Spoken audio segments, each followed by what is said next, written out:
ल सबभन्दा पहिले चिसो खानु पर्यो नि त सबभन्दा पहिले चिसो त्यसपछि केबाट अरे टाउकोबाट सुरु गर्नु पर्यो नि त यो टाउको यो बट्टाइको टाउको सँगै खानु न यो बट्टाको टाउको बट्टाइको त्यसपछि घाँटी यहाँ छ घाँटी घाँटी ठक्कै खानु पर्यो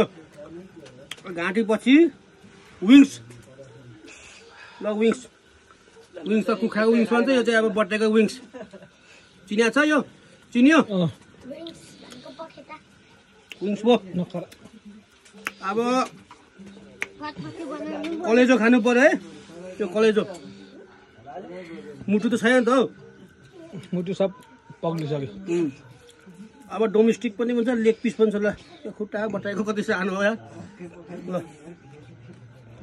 यो ट्याक्क खानु पर्यो अब पाङ्रा बट्टाको पारा कति सानो होला यत्रो हुँदैछ यार यो भयो पाङ्रा अब पुच्छर खानु पर्यो ल यो चाहिँ पुच्छर है यार यस्तो पनि हुँदो रहेछ पुच्छर मेरो पुच्छर भयो ल यति नै होइन त अब केही छ छैन चिसो खानु न चिसो अन्तिममा ल